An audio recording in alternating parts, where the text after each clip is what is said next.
পশ্চিমবঙ্গে এসআইআর হিয়ারিংকে ঘিরে অস্পষ্টতা ও উদ্বেগ ক্রমেই বাড়ছে। নির্বাচন কমিশনের সূত্রে জানা গেছে, সদ্য সম্পন্ন হওয়া 6 কোটি এনুমারেশন ফর্ম ডিজিটাইজেশনের পর দেখা গেছে 2002 সালের ভোটার তালিকার সঙ্গে প্রায় 26 লাখ ভোটারের তথ্য মিলছে না। সংখ্যাটা আরও বাড়তে পারে বলে আশঙ্কা করা হচ্ছে। ফলে স্বভাবতই প্রশ্ন, কতজনকে এসআইআর হিয়ারিংয়ে ডাকা হতে পারে। সূত্র উদ্ধৃত পিটিআই এর রিপোর্টে জানানো হয়েছে, বুধবার সন্ধ্যা পর্যন্ত ডিজিটাইজেশন প্রক্রিয়া প্রায় সম্পূর্ণ হলেও এখনও চলছে ম্যাপিং। এই ম্যাপিংয়ের মূল উদ্দেশ্য হলো বর্তমান ভোটার তালিকাকে 2002 সালের এসআইআর ডেটার সঙ্গে মিলিয়ে দেখা।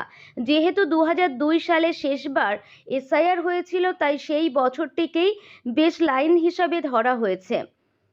কমিশন স্পষ্ট জানিয়েছে, ম্যাপিংয়ে মিল না মানে কাউকে চূড়ান্ত ভোটার তালিকা থেকে বাদ দেওয়া হবে এমনটা কিন্তু নয়। যদি কোনো ভোটারের নাম 2002 সালের তালিকায় থাকে, তাহলে 2026 সালের ভোটার তালিকায় তার নাম স্বয়ংক্রিয়ভাবে উঠে যাবে। এমনকি কারো বাবা মায়ের নাম 2002 সালের তালিকায় থাকলেও সেই ভোটারকে চিহ্নিত করা সম্ভব হবে এবং নথি জমা না দিলেও নাম উঠে যাবে। এসআইআর হিয়ারিং 26 লাখ তথ্য না মেলায় উদ্বেগ, বিএলওদের দেওয়া হলো বাড়তি 5 দিন। কিন্তু যাদের ক্ষেত্রে 2002 বর্তমান তালিকার মধ্যে একটিও মিল পাওয়া যাবে না, তাদেরকেই ডাকা হবে এসআইআর হিয়ারিংয়ে।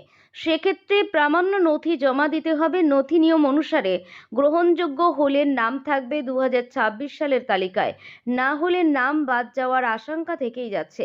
ফলে অনেকের কাছে এই হিয়ারিং হয়ে উঠতে পারে 2026 বিধানসভা নির্বাচনে ভোটাধিকারের ভবিষ্যৎ নির্ধারণ। এসআইআর হিয়ারিং 26 লাখ তথ্য না মেলায় উদ্বেগ, বিএলওদের দেওয়া হলো বাড়তি 5 দিন। পরিসংখ্যান বলছে, পশ্চিমবঙ্গে ভোটার সংখ্যা গত 2 দশকে অনেকটাই বেড়েছে। নতুন প্রজন্মের অধিকাংশেরই নাম 2002 সালের তালিকায় থাকা সম্ভব নয়। আবার বহু পরিবারের নামের বানান বিভ্রাট, ঠিকানা পরিবর্তন বা বিভাগ ভাগের ফলে হালনাগাদ তথ্যের সঙ্গে পুরনো ডেটার অমিল দেখা যাওয়াই স্বাভাবিক। তাই 26 লাখ তথ্য না মেলা মানে সবকিছু ভুল, এমন ধারণা সঠিক নয়। তবে কমিশন মনে করছে, এই অমিলগুলির মধ্যে একটি উল্লেখযোগ্য অংশ জাল বা অপ্রমাণিত নথির কারণেও হতে পারে। সেই কারণে এসআইআর হিয়ারিংকে এত গুরুত্ব দেওয়া হচ্ছে।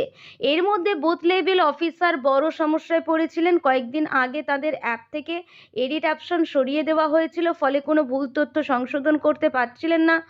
এই পরিস্থিতি বিবেচনা করে কমিশন সিদ্ধান্ত নিয়েছে, বিএলওদের জন্য 5 দিনের অতিরিক্ত কারেকশন উইন্ডো খোলা হবে, যাতে তারা অসম্পূর্ণ বা ভুল তথ্য সংশোধন করতে পারেন।